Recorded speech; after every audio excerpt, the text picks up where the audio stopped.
ജയ്സറാം പുണ്യാത്മാക്കളെ സാദര പ്രണാമം. ഇന്ന് 1201 കർക്കിടകം 9 2026 ജൂലൈ 25 ശനിയാഴ്ച.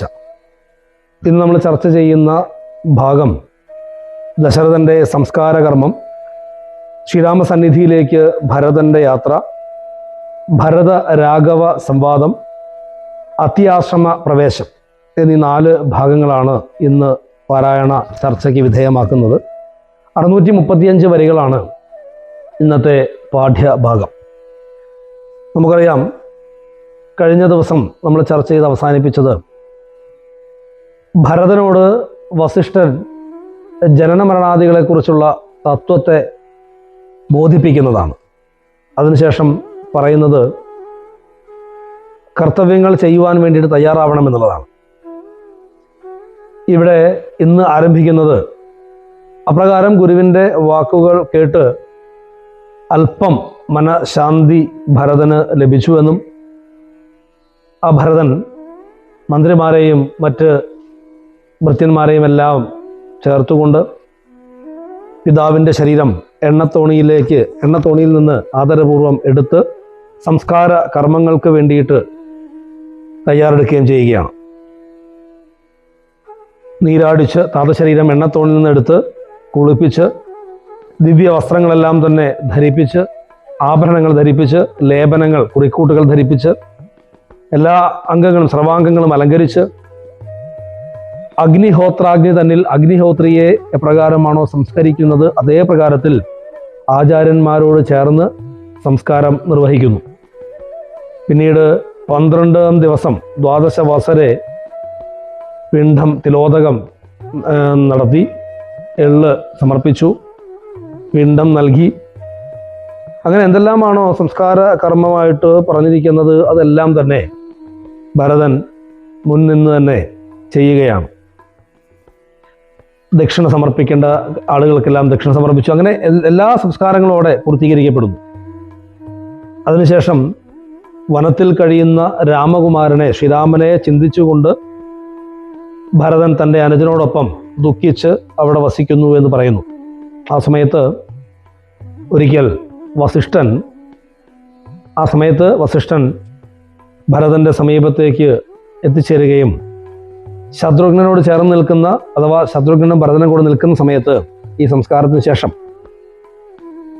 അവരോട് പറയുകയാണ്, ദേശകാലോചിതമായുള്ള വാക്കുകൾ ദേശികനായ ഞാൻ ആശു ചൊല്ലിയിടുവൻ, മന്ത്രപൂർവം അഭിഷേകം നിനക്ക് ഞാൻ മന്ത്രികളോട് അൻപോട് ചെയ്തു ഇടുവൻ. ഭരതനോട് പറയുകയാണ്, നീ കർത്തവ്യമെല്ലാം ചെയ്യണം, നേരത്തെ പറഞ്ഞു. ഇപ്പോൾ പറയുകയാണ്, ദശരഥൻ 2 വരം നൽകിയതിൽ ഒന്ന് നിന്നെ രാജാവായിട്ട് വാഴിക്കണമെന്നുള്ളതാണ്. അതുകൊണ്ട് നിനക്ക് രാജ്യം ഒഴിവാക്കാൻ സാധിക്കുകയില്ല. നീ രാജ്യഭാരം ഏറ്റെടുത്തിട്ടില്ലെങ്കിൽ രാജ്യം അനാഥത്വത്തിലാവും. അതുകൊണ്ട് അച്ഛൻ പറഞ്ഞ വാക്ക് പാലിക്കാത്തതിന് കാരണമാകും. അതെല്ലാം കൊണ്ട് നീ രാജ്യഭാരം ഏറ്റെടുക്കണം. നിന്നെ ഞാൻ പട്ടാഭിഷേകം നടത്തി രാജാവായിട്ട് വാഴിക്കാൻ വേണ്ടിയിട്ട് തയ്യാറെടുക്കുകയാണ് എന്ന് കുലഗുരു എന്ന നിലയ്ക്ക് പറയുന്നു. അതോടൊപ്പം ആ ഗുരുവാക്യം ഭരതൻ സ്വീകരിക്കണമെന്നതിന് വേണ്ടിയിട്ട് വസിഷ്ഠൻ പറയുകയാണ്, ഒന്നൊഴിയാതെ ഗുണങ്ങൾ നരന്മാർക്ക് വന്നുകൂടുന്നു ഗുരുപ്രസാദത്തിനാൽ. ഗുരുക്കന്മാരുടെ അനുഗ്രഹം കൊണ്ട് മനുഷ്യർക്ക് എല്ലാ ഗുണങ്ങളും വന്നു ചേരും എന്ന് ഇവിടെ സൂചിപ്പിക്കുകയാണ്. ഇത് കേട്ട് ദുഃഖിച്ചുകൊണ്ട് ഭരതൻ പറയുന്നു, ഇന്നടിയന് രാജ്യം കൊണ്ട് കിം ഫലം, മനവനാകുന്നതും മമ പൂർവജൻ, ഞങ്ങൾ അവനുടെ കിങ്കരന്മാരത്രേ, നിങ്ങളിതെല്ലാം അറിഞ്ഞല്ലോ മേവുന്നു. ഇന്ന് എനിക്ക് രാജ്യം കിട്ടിയിട്ട് എന്താണ് കാര്യം? ഈ രാജ്യത്തിൻ്റെ രാജാവ് സാക്ഷാൽ ശ്രീരാമൻ തന്നെയാണ്. ഞങ്ങൾ അവൻ്റെ കിങ്കരന്മാർ മാത്രമാണ്. ഇതെല്ലാം അല്ലയോ അങ്ങേക്ക് അറിയാവുന്നതല്ലേ, പിന്നെ ഇങ്ങനെ പറയേണ്ടതുണ്ടോ എന്ന് ചോദിക്കുന്നു. അതിനുശേഷം ഭരതൻ പറയുകയാണ്, നാളെ പുലർകാലെ പോകുന്നതുണ്ടു ഞാൻ, നാളീക നേത്രനെ കൊണ്ടിങ്ങ് പോരുവാൻ. നാളെ അതിരാവിലെ തന്നെ ഞാൻ വനത്തിലേക്ക് പോകും, ശ്രീരാമനെ തിരിച്ചു കൂട്ടിക്കൊണ്ടുവരണം, അതിനുവേണ്ടി പോകും. ഞാനും അങ്ങയും, കുലഗുരുവായ അങ്ങയും അങ്ങയുടെ പത്നിയും ഈ നാട്ടിലുള്ള മുഴുവൻ ആളുകളും ആനയും തേരും കാലാളും കുതിരപ്പടയും എന്നു വേണ്ട എന്തെല്ലാമാണോ നമുക്ക് ഇവിടെയുള്ളത് അതെല്ലാം തന്നെ ചേർത്തുകൊണ്ട് ശ്രീരാമനെ കൂട്ടിക്കൊണ്ടുവരുന്നതിന് വേണ്ടിയിട്ട് നാളെ പുലർച്ചയ്ക്ക് തന്നെ പോകേണ്ടതുണ്ട്. സാദരമാശു കൈകേയി ഒഴിഞ്ഞുള്ള മാതൃജനങ്ങളുമായിട്ട് പോകണം. രാമനിങ് ആഗമിച്ചിടുവോളം ഞങ്ങൾ ഭൂമിയിൽ തന്നെ ശയിക്കുന്നതേയുള്ളൂ. ശ്രീരാമൻ തിരിച്ചിവിടെ എത്തുന്നത് വരെ ഞങ്ങൾ വെറും നിലത്ത് മാത്രമേ കിടക്കുകയുള്ളൂ. മൂലഫലങ്ങൾ ഭുജിച്ച്, അതായത് പഴവർഗ്ഗങ്ങളും കായ്കനികളും ഭക്ഷിച്ചുകൊണ്ട്, ബസിതവും ആലേപനം ചെയ്ത് ഭസ്മം ധരിച്ചുകൊണ്ട്, വൽക്കലം പൂണ്ട് മരവുരി ധരിച്ചുകൊണ്ട്, താപസവേഷം ധരിച്ച് ജട പൂണ്ട് താപം കലർന്ന് വസിക്കുന്നതേയുള്ളൂ. താപസന്മാർ വസിക്കുന്നത് പോലെ എങ്ങനെയാണോ ശ്രീരാമൻ വനവാസത്തിന് പോയത്, അതേപോലെ മരവുരി ധരിച്ചുകൊണ്ട്, ഭസ്മം ധരിച്ചുകൊണ്ട്, ജട ധരിച്ചുകൊണ്ട് എങ്ങനെയാണോ ശ്രീരാമന്റെ യാത്ര, അതേ പ്രകാരത്തിൽ മാത്രമേ ഞങ്ങൾ ജീവിക്കുകയുള്ളൂ ശ്രീരാമൻ ഇങ്ങോട്ട് തിരിച്ചു വരുന്നത് വരെ എന്ന് ഭരതൻ പറയുന്നു. അത് കേട്ടവരെല്ലാവരും ഭരതന്റെ മനസ്സിൽ അപ്രകാരത്തിൽ തോന്നിയത് അത്ഭുതമാണ് എന്നും ഉത്തമന്മാരിൽ വെച്ച് ഏറ്റവും ഉത്തമനായവനാണ് ഭരതനെന്നും പരസ്പരം അങ്ങോട്ടും ഇങ്ങോട്ടും ആ നാട്ടിലെ ജനങ്ങൾ പരസ്പരം ഭരതനെ പുകഴ്ത്തിക്കൊണ്ട് സംസാരിക്കുന്നു. അങ്ങനെ നേരം പുലർന്നു. ഭരതൻ ശത്രുഘ്നോടുകൂടെ ചേർന്ന് സുമന്ത്രൻ നിയോഗിച്ച സുമന്ത്രൻ എല്ലാ സൈന്യത്തെയും കൂട്ടി, അതുപോലെ വസിഷ്ഠന്റെ പത്നിയും അമ്മമാരും എല്ലാവരും ചേർന്നുകൊണ്ട് ശ്രീരാമനെ തിരികെ വിളിക്കുന്നതിന് വേണ്ടിയിട്ട് യാത്ര പുറപ്പെട്ടു. അങ്ങനെ പോകുന്ന സമയത്ത് എല്ലാവരും ശ്രീരാമനെ കാണാനുള്ള ആകാംക്ഷയിലാണ് പോകുന്നത് എന്നതുകൊണ്ട് യാത്രയുടെ ബുദ്ധിമുട്ടുകളൊന്നും തന്നെ അവർക്ക് തോന്നുന്നില്ല. വനത്തിലൂടെ യാത്ര ചെയ്യാൻ ബുദ്ധിമുട്ടില്ല. അങ്ങനെ പോയിട്ട് അവർ ശൃംഗിവേരത്തിൽ എത്തി. ശൃംഗിവേരം എന്ന് പറയുന്ന ഗുഹന്റെ ആ സാമ്രാജ്യത്തിലേക്ക് എത്തിച്ചേർന്നു. ഗംഗാ തടത്തിൽ ഗുഹൻ ഭരതൻ വന്ന വൃത്താന്തം അറിഞ്ഞുകൊണ്ട് അല്പം ശങ്കയോടുകൂടിയിട്ട് തൻ്റെ സൈന്യത്തോട് പറയുന്നു, അമ്പും വില്ലും എല്ലാം ധരിച്ച് നിങ്ങൾ ഇവിടെ നിൽക്കണം, തോണിയൊക്കെ തയ്യാറാക്കി വെക്കണം എന്ന് പറയുന്നു. കാരണം വന്നിരിക്കുന്നത് ഭരതനാണെങ്കിലും എന്താണ് ഭരതന്റെ ഉദ്ദേശമെന്ന് മനസ്സിലാവണില്ല. അതുകൊണ്ടാണ് ഗുഹൻ മനസ്സിൽ ചിന്തിക്കുന്നു. എല്ലാവരും തയ്യാറായി നിൽക്കാൻ പറഞ്ഞിട്ട് ഗുഹൻ ചിന്തിക്കുകയാണ്, രാമനെ അനുകൂലിക്കുന്ന ആളാണ് ഭരതനെങ്കിൽ യാതൊരു സംശയവും കൂടാതെ ഭരതന് വേണ്ട എല്ലാ സഹായവും ചെയ്യണം. അഥവാ രാമനെ ശത്രുവായിട്ട് കണ്ടിട്ടാണ് ഇവർ വരുന്നത് എങ്കിൽ അവരെ ഈ ഗംഗാനദിക്ക് അപ്പുറത്തേക്ക് കടത്തിവിടരുത് എന്ന് മനസ്സുകൊണ്ട് ചിന്തിച്ച് ഗുഹൻ ഭരതന്റെ സമീപത്തേക്ക് എത്തിച്ചേർന്നു. ഭരതനെ കാണുമ്പോൾ തന്നെ ഗുഹന് ഒരു ധാരണ കിട്ടുന്നുണ്ട്. കാരണം ശ്രീരാമൻ എങ്ങനെയാണോ വനവാസത്തിന് പോയത് അതേ വേഷം ധരിച്ചുകൊണ്ടാണ്, ശ്രീരാമ മന്ത്രം ജപിച്ചുകൊണ്ടാണ് ഇവിടെ ഗുഹൻ നിൽക്കുന്നത്.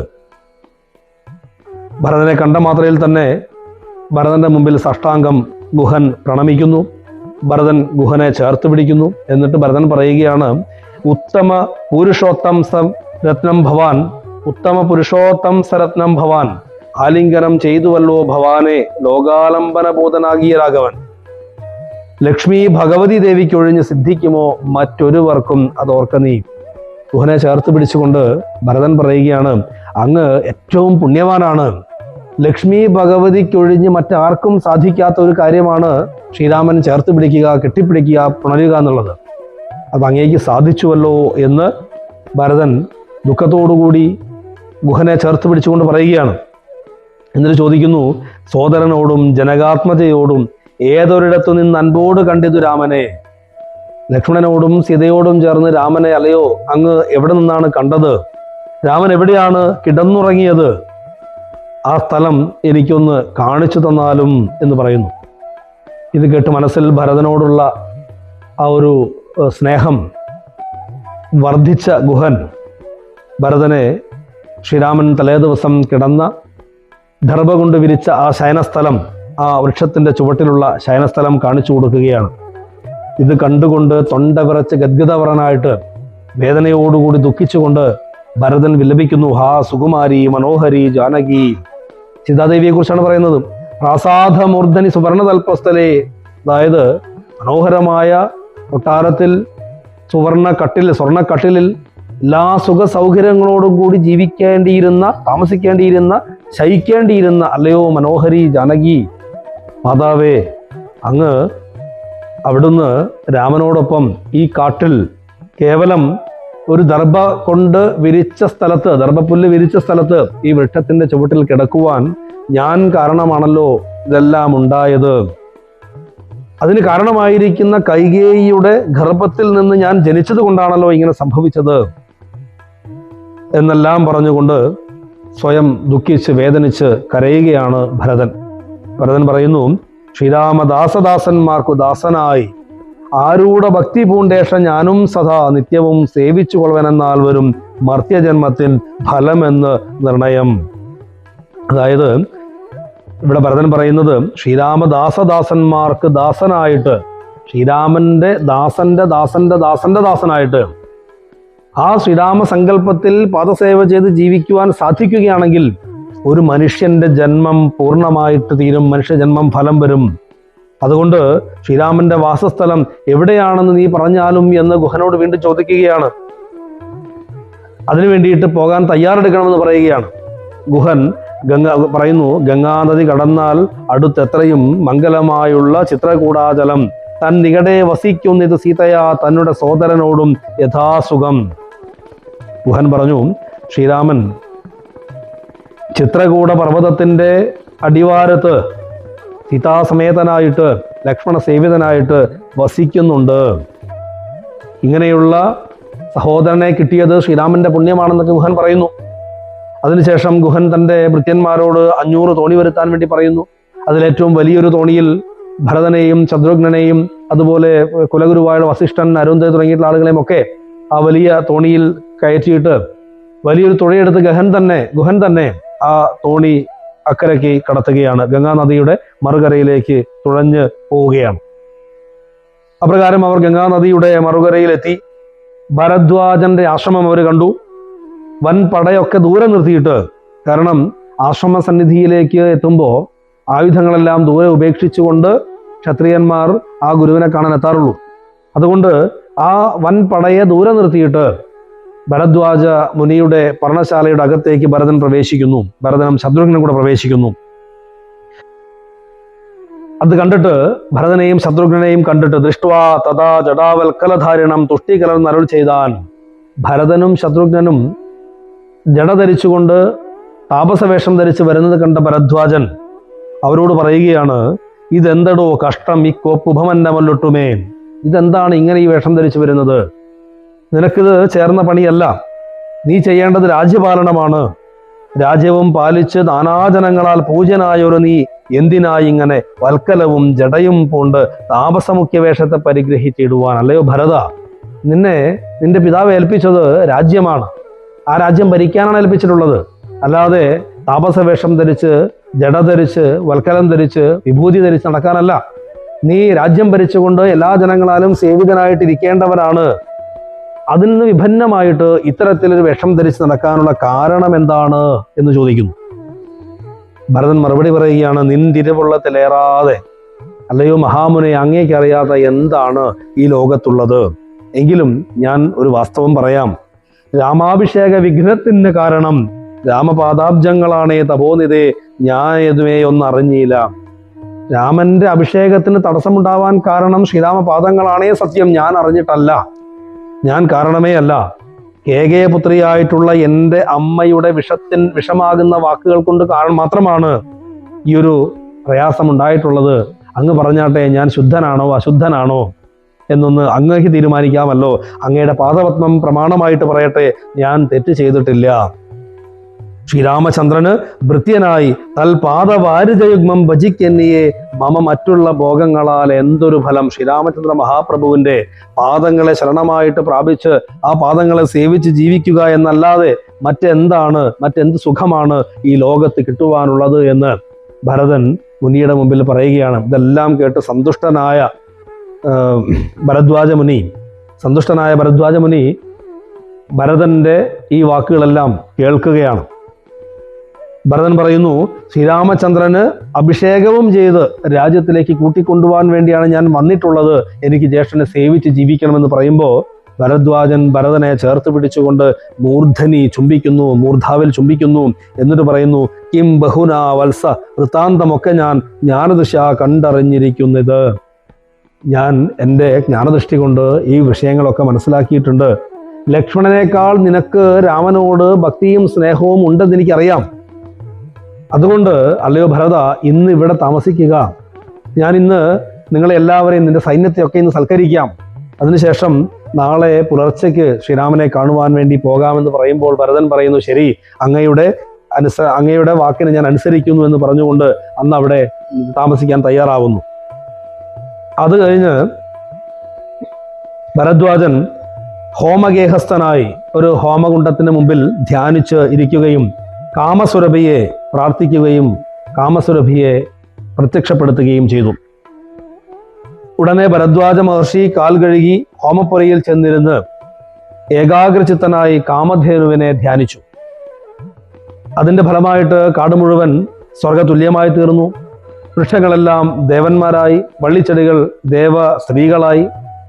അപ്രകാരത്തിൽ ആ മുനിയുടെ സങ്കല്പ ശക്തി കൊണ്ട് പാകം ചെയ്ത ഭക്ഷ്യവസ്തുക്കൾ, മറ്റ് അനേക തരത്തിലുള്ള ഭോജനങ്ങൾ, മനോഹരമായിട്ടുള്ള ഭോജനശാലകൾ, സേനാഗൃഹങ്ങൾ, കൊട്ടാരങ്ങൾ, അങ്ങനെയുള്ള എല്ലാം സ്വർണം കൊണ്ട് നിർമ്മിച്ചിരിക്കുന്ന മനോഹരമായിട്ടുള്ള ഒരു അവസ്ഥ, ഒരു അന്തരീക്ഷം അവിടെ ഉണ്ടായി. അത് അനന്തന് പോലും അതിൻ്റെ ശക്തിയെ വർണ്ണിക്കാൻ സാധ്യമല്ല എന്നിവിടെ ചേർക്കുകയാണ്. അപ്രകാരം ഭരതനും ഭരതന്റെ കൂടെയുള്ള സർവ്വ സൈന്യങ്ങൾക്കും എല്ലാവിധ ഉപചാരങ്ങളും എല്ലാവിധ ദ്രവ്യങ്ങളും വസിഷ്ഠൻ നൽകുകയാണ്. അന്ന് അവർ എല്ലാവരും ഭരദ്വാജന്റെ ആശ്രമത്തിൽ തൃപ്തരായിട്ട് ഉറങ്ങി.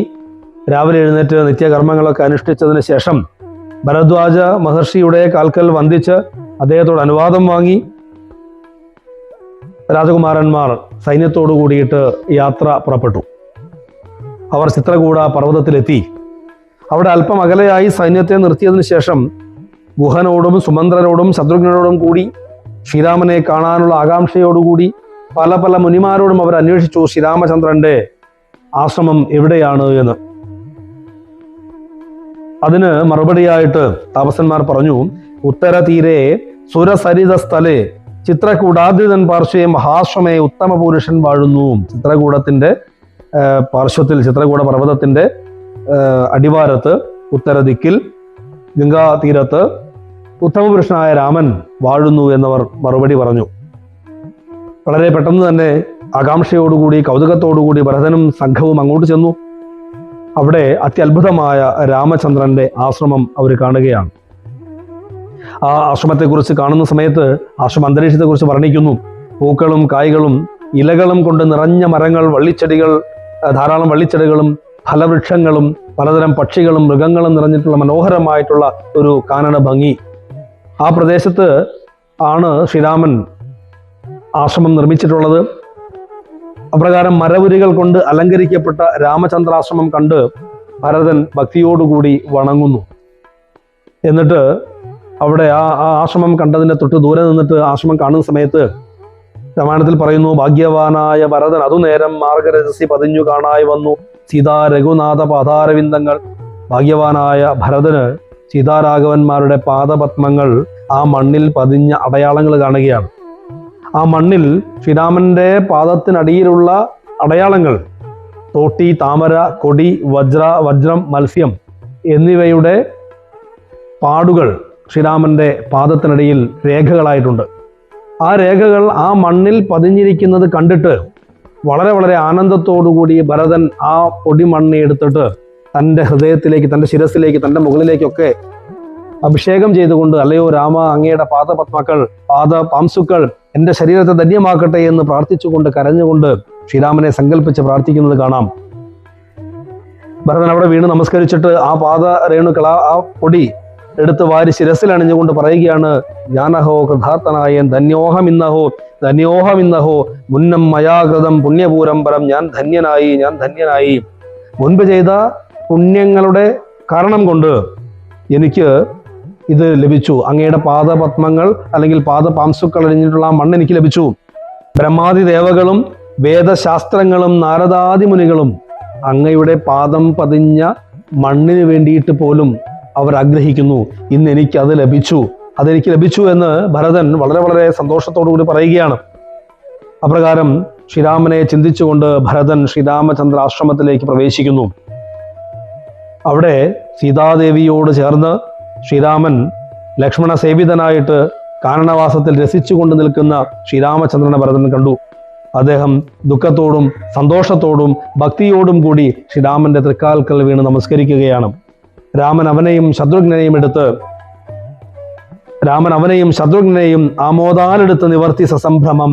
രാമൻ ഭരതനെയും ശത്രുഘ്നെയും ഇരു കൈകൾ കൊണ്ടും ചേർത്ത് പിടിച്ചുകൊണ്ട് ദീർഘമായിട്ട് ആലിംഗനം ചെയ്തു. കുറേ നേരം ചേർത്ത് പിടിച്ചു. ദീർഘനേത്രങ്ങളിൽ നിന്ന് ബാഷ്പോദകം ദീർഘകാലം വാർത്തു. ആ കണ്ണുകളിൽ നിന്ന് ആ സഹോദരന്മാരുടെ ഭരതന്റെയും ശത്രുഘ്നന്റെയും ലക്ഷ്മണന്റെയും രാമന്റെയും ആ 4 കുമാരന്മാരുടെയും കണ്ണുകളിൽ നിന്ന് ധാരധാരയായി കണ്ണുനീരൊഴുകി. അല്പസമയത്തിന് ശേഷം സത്സംഗമേറെയുള്ള സൗമിത്രിയും ഭരതനും ലക്ഷ്മണനും ശത്രുഘ്നനും രാമനും 4 പേരും ചേർന്ന് ആ സഹോദര സ്നേഹം അവിടെ തീർച്ചയായിട്ടും വെളിവാവുകയാണ്. തൻ്റെ മകനെ കണ്ട കൗസല്യ മാതാവ് ഉഗ്ര തൃഷാർത്ഥമാരായ പശുകുലമഗ്രേ ജലാശയം കണ്ട പോലെ ദാഹിച്ചു നിൽക്കുന്ന പശുക്കിടാവ് ജലാശയം കാണുമ്പോൾ എങ്ങനെയാണോ ഓടിയെടുക്കുന്നത്, അതേ പ്രകാരത്തിൽ തൻ്റെ മകനെ ചേർത്ത് പിടിക്കാൻ വേണ്ടി മാതാവ് ഓടി വന്നു. അപ്രകാരം കരയുന്ന മാതാവിനെ കണ്ട് ആ പാദങ്ങളിൽ ശ്രീരാമൻ നമസ്കരിച്ചു. എത്രയും ആർത്തിയോടുകൂടി കൗസല്യ തൻ്റെ മകനെ ചേർത്ത് പിടിച്ചുകൊണ്ട് കണ്ണുനീര് കൊണ്ട് അഭിഷേകം ചെയ്തു. തൻ്റെ മകന് കൊടുക്കാനുള്ള മുലപ്പാൽ അമ്മയുടെ മാറിൽ ചുരന്നു. ലക്ഷ്മണനും അപ്രകാരത്തിൽ ദുഃഖിതനായിട്ട് നിൽക്കുന്നു. സന്തോഷവും ദുഃഖവും കലർന്ന അന്തരീക്ഷത്തിൽ നിൽക്കുന്നു. സീതാദേവിയെ മാതാവ് ചേർത്ത് പിടിക്കുന്നു.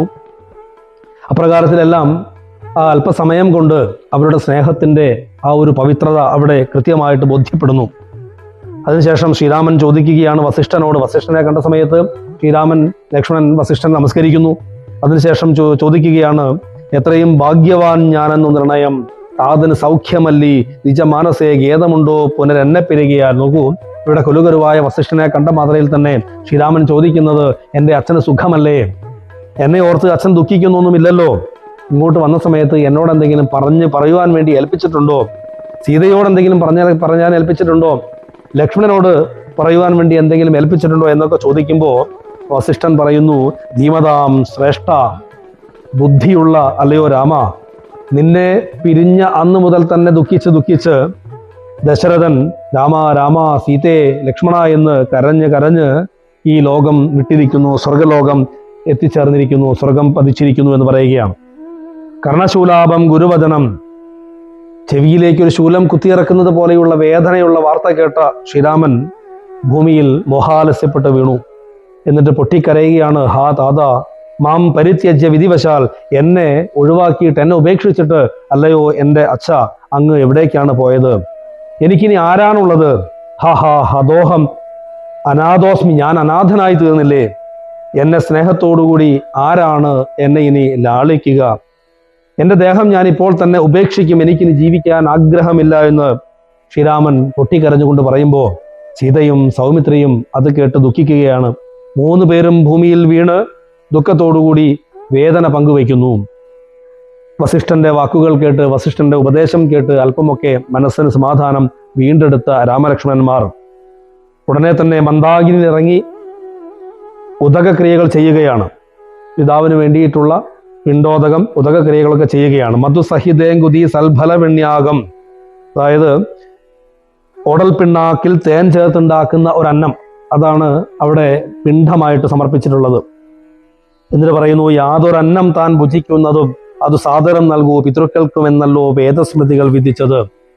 എന്ത് ഭക്ഷണമാണോ ഒരു വ്യക്തി കഴിച്ചിരുന്നത്, ആ ഭക്ഷണം അവർക്ക് പിതൃക്കൾക്ക് നൽകണമെന്ന് വേദസ്മൃതികൾ പറഞ്ഞിട്ടുണ്ട് എന്ന് പറയുകയാണ്. അപ്രകാരം പിണ്ടാധാനമെല്ലാം നിർവഹിച്ച് മന്ദാകിനി ഇറങ്ങി കുളിച്ച് പിതാവിൻ്റെ ശേഷക്രിയയൊക്കെ ചെയ്ത് അത് കഴിഞ്ഞ് കുളിച്ച് പുണ്യാഹം തെളിച്ച് അവർ ആശ്രമത്തിൽ തിരിച്ചെത്തി. അന്നെല്ലാവരും ഉപവസിച്ചു. പിറ്റേ ദിവസം പ്രഭാതത്തിൽ ശ്രീരാമാദികൾ ഗംഗയിൽ പോയി കുളിച്ച് സന്ധ്യാവന്ദനം ചെയ്ത് ആശ്രമത്തിലെത്തി അവിടെ വസിക്കുന്നു. ആ സമയത്ത് ഭരതൻ രാഘവനോട് ശ്രീരാമനോട് ചില കാര്യങ്ങൾ സംസാരിച്ചു തുടങ്ങുന്നു. അതാണ് ഭരത രാഘവ സംവാദം. ഭരതൻ പറയുന്നു, രാമ പ്രഭു രാമ മഹാഭാഗ, മാമകവാക്യം ചെവി തന്നു കേൾക്കണം. അല്ലയോ രാമ, എനിക്ക് കുറച്ച് കാര്യങ്ങൾ അങ്ങയോട് പറയുവാനുണ്ട്, അത് തീർച്ചയായിട്ടും അങ്ങ് കേട്ടാലും. അഭിഷേകത്തിന് വേണ്ടിയിട്ടുള്ള സംഭാരങ്ങൾ, അങ്ങയെ അഭിഷിക്തനാക്കാൻ വേണ്ടിയിട്ട്, അയോധ്യയുടെ രാജാവായിട്ട് അങ്ങയെ അഭിഷേകം ചെയ്യുവാൻ വേണ്ടിയിട്ടുള്ള സാമഗ്രികൾ ഞാൻ കൊണ്ടുവന്നിട്ടുണ്ട്. അതെല്ലാം കൊണ്ട് അങ്ങേക്ക് ഇവിടെ അഭിഷേകം ചെയ്ത് അങ്ങ് എന്നെയും രാജ്യത്തെയും സംരക്ഷിക്കണം. ജ്യേഷ്ഠനല്ലോ ഭവാൻ, അങ്ങാണല്ലോ മൂത്ത ആള്.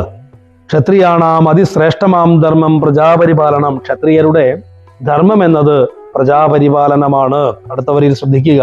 അശ്വമേധാദിയും ചെയ്ത് കീർത്തിയാചിരം വിശ്വമെല്ലാം പരത്തി കുലതന്ധവേ പുത്രരെയും ജനിപ്പിച്ച് രാജ്യം നിജപുത്രങ്കലാക്കി വനത്തിനു പോകണം, ഇപ്പോൾ അനുചിതമത്രേ വനവാസം.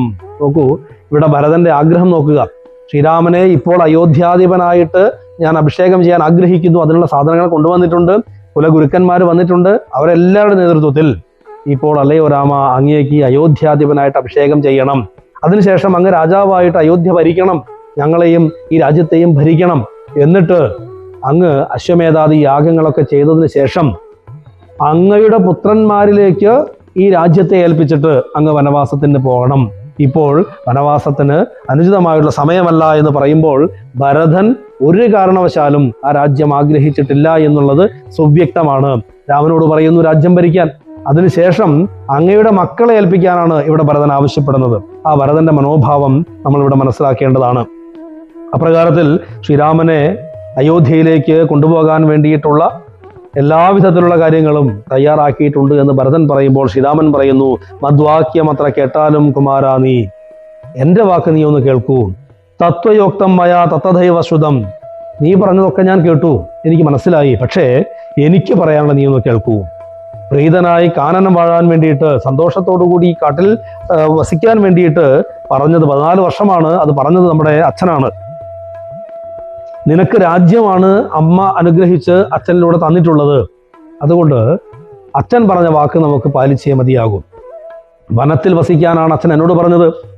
രാജ്യത്തിൽ വരിക്കാനാണ്, അല്ലെങ്കിൽ അയോധ്യയിൽ വസിക്കാനാണ് അച്ഛൻ നിന്നോട് പറഞ്ഞത്. അതുകൊണ്ട് ഇത് രണ്ടും വ്യത്യസ്തമായിട്ട് അനുഷ്ഠിക്കുകയാണെങ്കിൽ അത് ശരിയല്ല.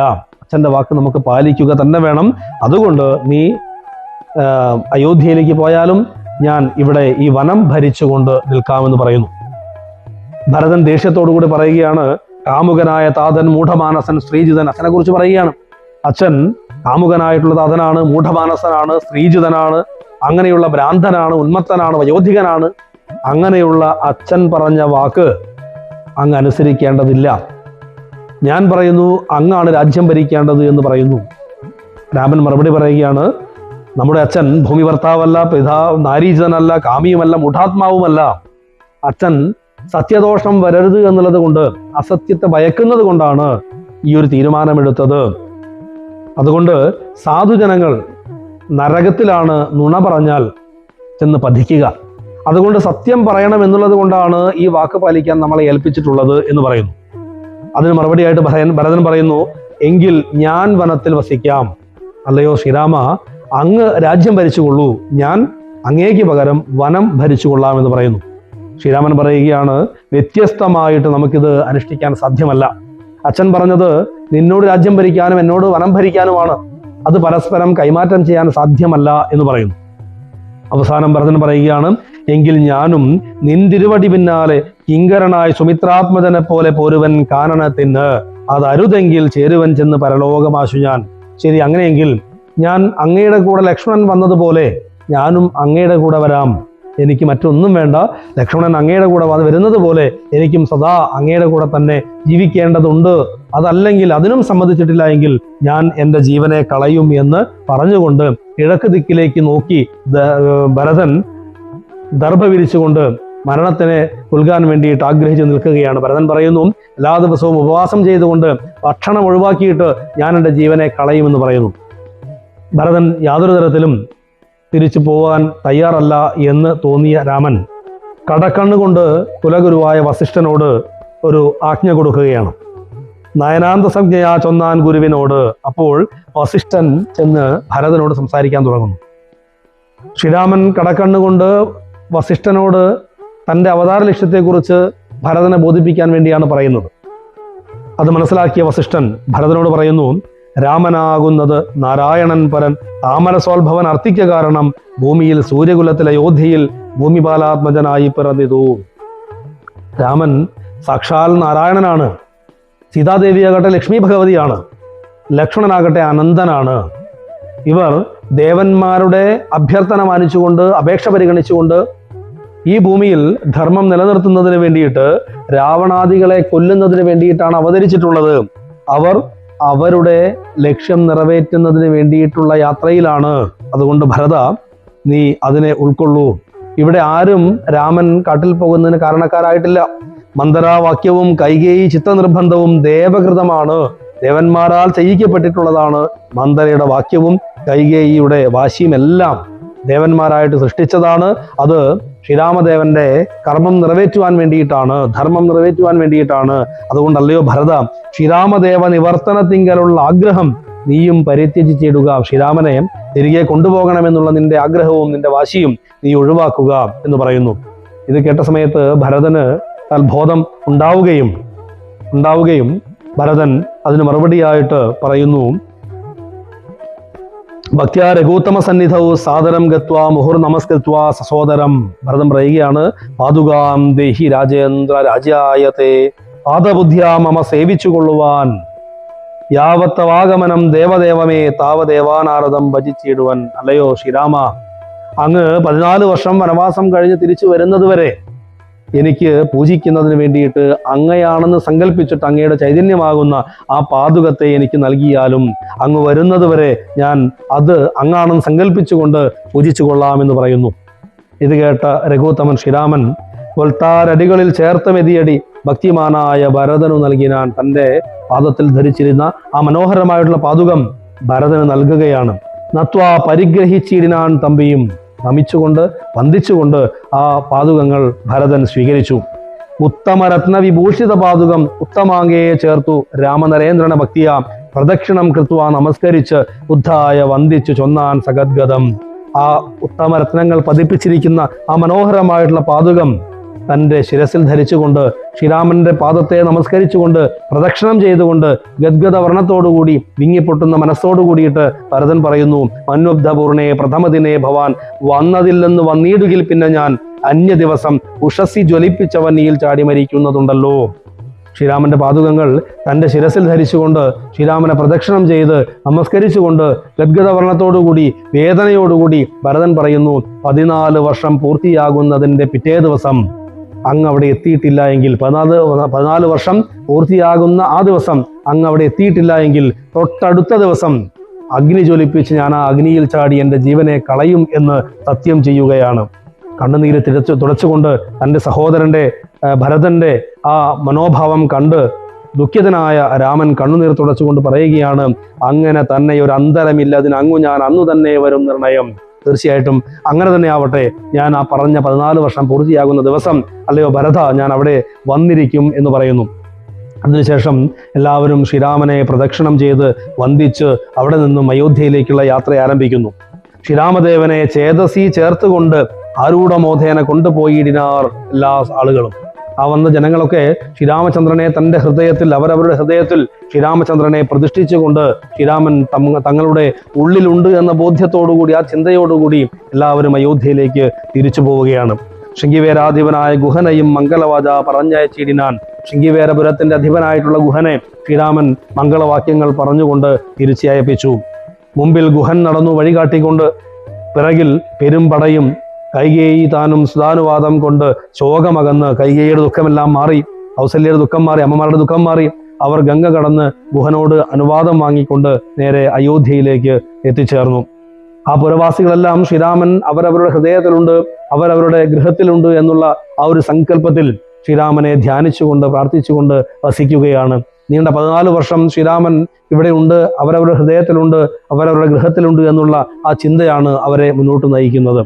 ഭരതനും ശത്രുഘ്നുമാവട്ടെ നന്ദിഗ്രാമത്തിൽ എത്തിച്ചേർന്ന് ഒരു ഗുഹയിൽ ഒരു സിംഹാസനം വെച്ച് ആ സിംഹാസനത്തിൽ ശ്രീരാമന്റെ പാതുകങ്ങൾ സർവ്വ അലങ്കാരങ്ങളോടുകൂടി വെച്ചുകൊണ്ട് അവിടെ ആ സിംഹാസനത്തിൽ ഇരിക്കുന്നത് കേവലം പാതുകങ്ങളല്ല, തൻ്റെ ജ്യേഷ്ഠനായ ഈ നാടിൻ്റെ അധിപനായ ശ്രീരാമചന്ദ്ര മഹാപ്രഭുവാണ് എന്ന് സങ്കല്പിച്ചുകൊണ്ട് അവർ രാജ്യം ഭരിക്കാൻ വേണ്ടി തയ്യാറാവുന്നു.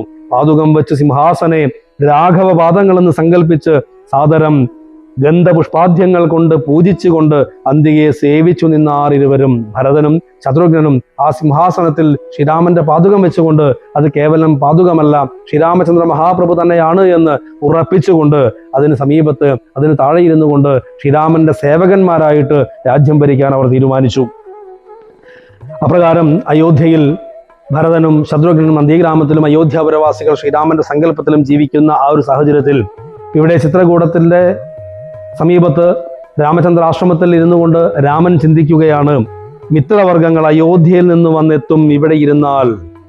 ഇപ്പോൾ താൻ വസിക്കുന്ന സ്ഥലം എവിടെയാണ് എന്ന് അയോധ്യാവാസികൾക്ക് മനസ്സിലായിട്ടുണ്ട്.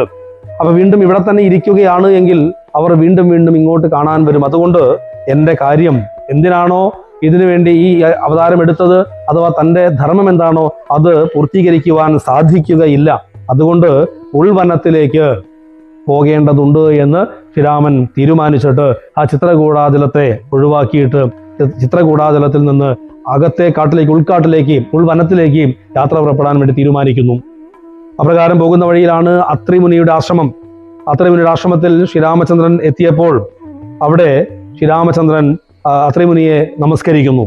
രാമോഹമദ്യ ധന്യോസ്മി മഹാമുനെ ശ്രീമൽ പദം തപ കാണായ കാരണം.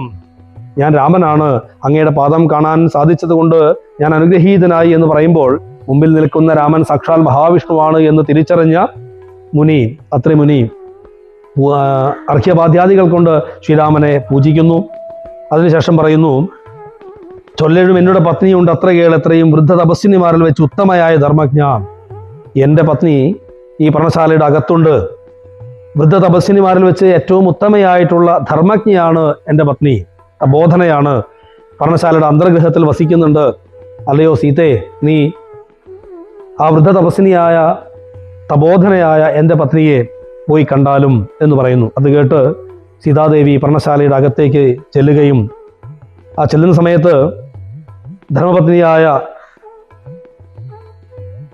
അത്രിമുനിയുടെ ധർമ്മപത്നി അനസൂയ വത്സേ വരികരികെ ജനകാത്മജയെ സൽസംഗമം ജന്മസാഫല്യമോർക്കനീ എന്ന് പറഞ്ഞുകൊണ്ട് അരികത്തോട്ട് വന്നാലും എന്ന് പറഞ്ഞുകൊണ്ട് സീതാദേവിയെ ചേർത്ത് പിടിക്കുന്നു. സൽസംഗമം, ജന്മസാഫല്യം കൊണ്ട് മാത്രമാണ് സത്സംഗമം ഉണ്ടാവുക, നല്ല ആളുകളോടുള്ള കൂടിച്ചേരൽ ഉണ്ടാവുക എന്ന് സീതാദേവിയെ പറഞ്ഞുകൊണ്ട് ചേർത്ത് പിടിക്കുന്നു. എന്നിട്ട് സീതാദേവിക്ക് വിശ്വകർമാവിനാൽ നിർമ്മിക്കപ്പെട്ടിട്ടുള്ള പട്ടും കർണാഭരണവും അതുപോലെ കുറിക്കൂട്ടും വിശ്വവിമോഹനമായ ദൂകൂലവും കുണ്ടലവും അംഗരാഗവും, നല്ല പട്ട്, അതുപോലെ കർണാഭരണം, കുറിക്കൂട്ട്, ഇതൊക്കെ സീതാദേവിക്ക് അലങ്കാരത്തിന് വേണ്ടി നൽകുകയാണ്.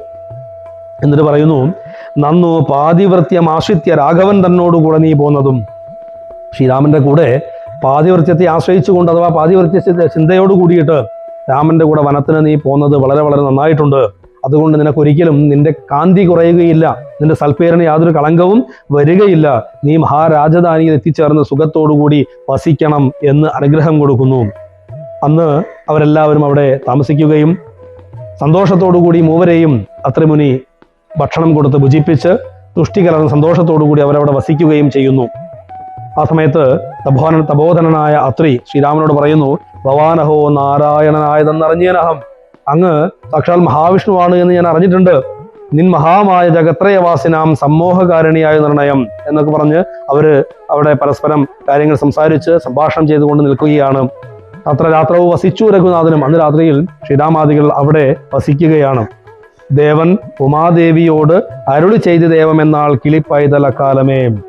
ദേവൻ അഥവാ ശ്രീ മഹാദേവൻ പാർവതീ ദേവിയോട് ഇപ്രകാരത്തിലൊക്കെ പറഞ്ഞുവെന്ന് കിളിപ്പൈതൽ നമ്മളോട് പറയുന്നു. ഇത്യധ്യാത്മ രാമായണേ ഉമാമഹേശ്വര സംവാദേ അയോധ്യാകാന്ഡം സമാപ്തം. അപ്രകാരത്തിൽ അയോധ്യാകാന്ഡം ഇവിടെ പര്യവസാനം കുറിക്കുന്നു. ഇവിടെ 4 പ്രധാന ഭാഗങ്ങളാണ് ചർച്ച ചെയ്തതെന്ന് പറയുകയുണ്ടായി. ദശരഥന്റെ സംസ്കാരകർമ്മം, ശ്രീരാമ സന്നിധിയിലേക്ക് ഭരതന്റെ യാത്ര, ഭരത രാഘവ സംവാദം, അത്യാശ്രമ പ്രവേശം. സംസ്കാരകർമ്മത്തിന്റെ സമയത്ത് വസിഷ്ഠൻ ഭരതനോട് അഭിഷേകം ചെയ്യാൻ വേണ്ടിയിട്ട് അല്ലെങ്കിൽ രാജ്യഭാരം ഏൽക്കാൻ വേണ്ടി പറയുന്ന സമയത്ത് ഭരതന്റെ മനോഭാവം എന്താണ് എന്ന് സുവ്യക്തമായിട്ട് നമുക്ക് മനസ്സിലായി. അതുകൊണ്ട് തന്നെ വസിഷ്ഠൻ അവിടെ ഒരു കാര്യം പറയുന്നു. വസിഷ്ഠന്റെ ഉപദേശം പറയുന്ന സമയത്ത് പറയുന്നു, ഒന്നൊഴിയാതെ ഗുണങ്ങൾ നരന്മാർക്ക് വന്നുകൂടുന്നു ഗുരുപ്രസാദത്തിനാൽ. ഗുരുവിന്റെ അനുഗ്രഹമുണ്ടെങ്കിൽ ഈ ലോകത്ത് ഒരു ദോഷവും നമുക്ക് സംഭവിക്കുകയില്ല എന്നും, എന്നാൽ സംഭവിക്കുന്ന കാര്യങ്ങൾ ദോഷമാണ് എന്നൊരു തോന്നലുണ്ടെങ്കിൽ പോലും അത് അതിൻ്റെ ഉദ്ദേശ ലക്ഷ്യത്തിലേക്ക് എത്തുമ്പോൾ അത് ശുദ്ധമായിട്ടുള്ള കാര്യമായിരിക്കും എന്നുള്ള സൂചനയാണ് ഇവിടെ നമുക്ക് ബോധ്യപ്പെടുന്നത്. ശ്രീരാമ സന്നിധിയിലേക്ക് ഭരതൻ പോകുമ്പോൾ ശ്രീരാമനോട് ഭരതൻ പറയുന്നത്, ഭരതരാഘവ സംവാദത്തിൽ ഭരതൻ ശ്രീരാമനോട് പറയുന്നത് നേരത്തെ സൂചിപ്പിച്ചു, അങ്ങും അങ്ങയുടെ പുത്ര പരമ്പരയുമാണ് ഈ രാജ്യം ഭരിക്കേണ്ടത് എന്നുള്ള സൂചന ഭരതനോട് നൽകുമ്പോൾ ഭരതൻ അല്പം പോലും രാജ്യമോഹമുണ്ടായിരുന്നില്ല എന്നുള്ളത് സുവ്യക്തമാണ്. അത്യാശ്രമ പ്രവേശനത്തിൽ എത്തിയിട്ട്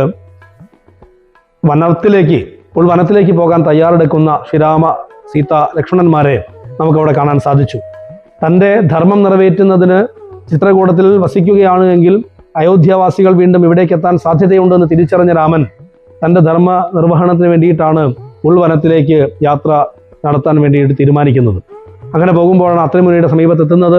അത്രിമുനിയുടെ പത്നിയായിട്ടുള്ള അനസൂയ സീതാദേവിയോട് പറയുന്ന വാക്കുകളുടെ ശ്രേഷ്ഠമാണ്. പാതിവൃത്യത്തെ മുൻനിർത്തിക്കൊണ്ട് നീ രാമൻ്റെ കൂടെ പോകുന്നത് ഏറ്റവും ശ്രേഷ്ഠമായിട്ടുണ്ട്. നിനക്ക് വനവാസം വിധിച്ചിട്ടില്ല എങ്കിൽ പോലും, നിനക്ക് വനവാസം കൽപ്പിച്ചിട്ടില്ല എങ്കിൽ പോലും ശ്രീരാമനോട് ചേർന്ന് വരുവാൻ വേണ്ടിയിട്ട്, വനത്തിലേക്ക് പോകുവാൻ വേണ്ടിയിട്ട് തയ്യാറായത് നിന്റെ കാന്തി ഒരിക്കലും കുറയാത്ത കാരണമായി തീരുമെന്ന് ഇവിടെ അനസൂയ അനുഗ്രഹിക്കുകയും ചെയ്യുന്നു. ഇത്രയും പറയുന്നതോടു കൂടിയിട്ടാണ് അയോധ്യാകാന്ഡം സമ്പൂർണ്ണമാകുന്നത്. അയോധ്യാകാന്ഡത്തിൽ സമ്പൂർണതയിൽ ഇനി മുന്നോട്ട് പോകേണ്ടത് ആരണ്യകാന്ഡമാണ്. ആരണ്യ പ്രവേശമാണ്, ഉൾവനത്തിലേക്കുള്ള യാത്രയാണ്. നമ്മുടെ ചിന്തയും വാക്കും പ്രവൃത്തിയും ഒക്കെ ശ്രീരാമനോടൊപ്പം ചേർന്ന് മുന്നോട്ട് പോകുവാനും ധർമ്മ സംസ്ഥാപനത്തിന് വേണ്ടിയിട്ടുള്ള മാർഗമായി തീരുവാനും കഴിയട്ടെ. അതിന് ഗുരുപരമ്പര നമ്മെ ഏവരെയും അനുഗ്രഹിക്കട്ടെ എന്ന് മാത്രം പ്രാർത്ഥിച്ചുകൊണ്ട് ഇന്നത്തെ പാഠ്യഭാഗം നമുക്ക് ഗുരുപാദങ്ങളിൽ സമർപ്പിക്കാം. ജയ് സീതാറാം. മംഗളം കൗസലേന്ദ്രായ മഹനീയ ഗുണാത്മനേ ചക്രവർത്തി തനൂജായ സർവഭൗമായ മംഗളം. ഓം ശ്രീ ഹനുമത്സേവിത സീതാരാമചന്ദ്ര ഭഗവാൻ കീ ജയ.